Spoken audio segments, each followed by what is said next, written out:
This is T. Corman of the SCP Foundation, continuing Dr. Campbell's request. Let's see. SCP-1197, Room for 1. Object Class Euclid. Special Containment Procedures SCP-1197 is to be fitted with a Foundation-issue keycard lock designated to match neighboring units. Management has been instructed to inform both staff and guests that SCP-1197 is indefinitely inaccessible. 2 armed personnel are to be incorporated into the civilian staff and the security office. Any subjects emerging from SCP-1197 are to be detained and administered medical and psychological treatment before being interviewed. Following an active session of SCP-1197 is to be thoroughly searched and cleaned with the entrance door secured open. Any anomalous items and bodies are to be removed and studied. SCP-1197-1 is not to be manipulated at any time outside of testing. Description: SCP-1197 is a hotel suite, is hotel suite, and the number has been blotted out, of course, in redacted. Imagine that. Containing a bedroom area, bathroom, and typical furnishings including a television, mini-fridge, and telephone. The windows on the far wall of the bedroom cannot be opened, and the walls, floor, and ceiling cannot be damaged or breached by any known means. When viewed through the windows from outside, SCP-1197 appears as clean and unoccupied room at all times. SCP-1197 can be occupied for any amount of time and freely vacated, providing the occupant does not open SCP-1197-1. SCP-1197-1 is an open doorway in the western wall of SCP-1197. Although it appears to connect to an adjacent suite, the corresponding door in room, of course the room number's blotted out, cannot be opened.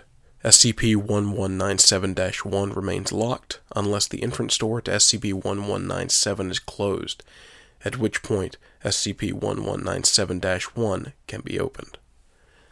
Opening SCP-1197-1 will reveal an identical version of SCP-1197, including any current occupants who have opened their version of SCP-1197-1 at the same moment.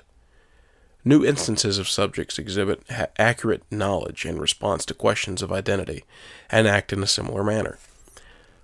Posthumous testing reveals no biological discrepancies. SCP-1197 has demonstrated the ability to spawn items during an active session, out of view of any occupants. Utilities, with the exception of telephone, continue to function, but occasionally experience outages. During an active session, the entrance door to SCP-1197 will no longer open and cannot be breached from either side. Should one instance of each occupant expire, SCP-1197-1 will close and the entrance door will open for whichever room is currently occupied. To date, all recorded deaths within SCP-1197 have resulted from homicide. Addendum. Note: the Foundation became aware of SCP-1197 4 days into Incident 1197/3. Interviews with hotel staff and local authorities provided information regarding previous incidents. For clarification purposes, surviving subjects are designated -1, -2, etc., while their duplicates are designated -A, -B, respectively. And it looks like we've got some incident logs here, along with its file. Let's see. Subject's names blotted out. Duration, approximately 16 hours. Subject 1 failed to check out of SCP-1197.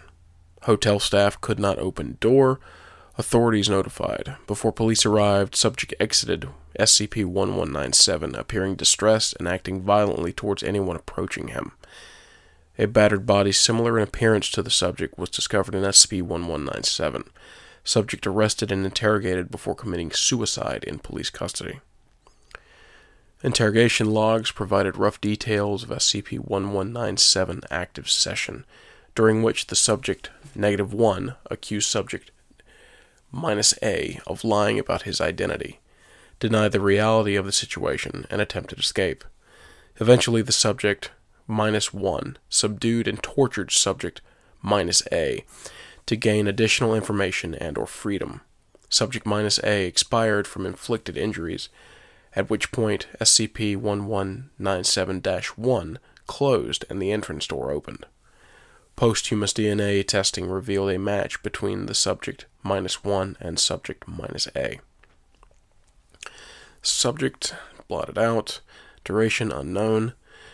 A body matching subject -1, or -1, whichever we want to call it, was found in SCP-1197 by cleaning staff at approximately 12:15 p.m. the day after subject -1 checked in. A police investigation determined the cause of death to be asphyxiation using a leather belt matching the one worn by subject -A. Time of death estimated at 9:30 a.m.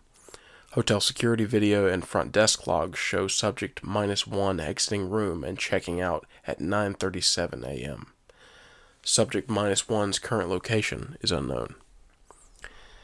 Subject, blotted out and blotted out. But it seems the way the blots are put, they have the same last name. Duration, approximately 45 days. Before the Foundation could secure the site, subject -1 male and subject -2 female activated SCP-1197. On-site personnel responded to the reopening of SCP-1197 to discover subject -1 assaulting subject -2. Subject -1 detained, subject -2 transported to nearest hospital under guard. Interview reveals subjects to be a married couple. Subject -1 opened SCP-1197-1 while unpacking, discovering subject -A and subject -B.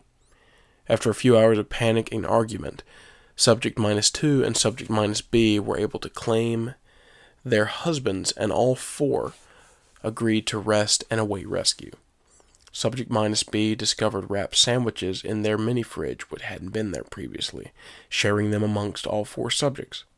The fridge replenished every day at first, but gradually produced less and less food frequently. Over the following weeks, tension grew between the couples until they decided to keep SCP-1197-1 closed and check in daily. Eventually, subject -A claimed the fridge ceased producing food, resulting in a violent altercation, after which SCP-1197-1 was closed and barricaded from both sides. Several days after, subject -1 awoke to find subject -2 missing. Forcing SCP-1197-1 open, subject -1 discovered subject -A in bed with subject -2 and subject -B. All three claimed innocence to accusations of infidelity. Subject -1 assaulted subject -A, leading to the death of subject -A and subject -B. SCP-1197-1 closed, and the entrance door opened. 2 bodies were recovered for study. Subject -2 expired from injuries before being interviewed. Holy shit. Alright. Subject: D-1916, a 28-year-old male convicted of a gang-related homicide.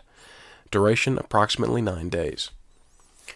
D-1916, instructed to enter SCP-1197, wait until the entrance door was closed, and open SCP-1197-1. D-1916 equipped with audio and video recording devices. Remote feeds were lost when SCP-1197-1 was opened. Upon exiting SCP-1197, D-1916-1 attempted to escape the hotel before being detained. D-1916-1 described meeting D-1916-A and exchanging questions until both accepted their situation. D1916-1 and D1916-A attempted escape, but were unable to breach doors and windows or contact anyone via telephone. Over the next week, increasingly elaborate plans were enacted, but all met with failure as various utilities such as power, water, and air conditioning began failing for long periods. Arguing intensified until D1916-1 discovered an electric iron in the closet and bludgeoned D1916-A to death.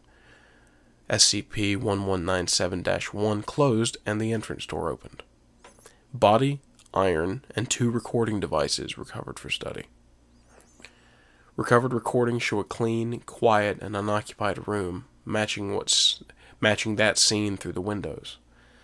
The video follow the movement of each subject, but even when pointed at each other or at mirrors do not show the subjects or recording devices. Subject D985, a 24-year-old male convicted of 3 related homicides. Duration 5 minutes. D985, armed with a loaded pistol and fully informed about the nature of SCP-1197. D985 instructed to enter SCP-1197, wait until the entrance door was closed, and open SCP-1197-1. Entrance door opened minutes later, revealing D985-1 leaning against armchair with a gunshot wound to his side, facing a closed SCP-1197-1. D985-1, ordered by armed personnel to drop pistol and lay face down. D985-1 complied. D985-1 described opening SCP-1197-1 and being shot before returning fire and presumably terminating D985-A. Personnel reported not hearing gunshots or other noises from SCP-1197 until entrance door reopened. D985-1 escorted from SCP-1197 and treated by medical personnel. Alright, looks like we got 2 more here. Subject D5482, a 40-year-old female convicted of a domestic homicide. Duration 38 hours.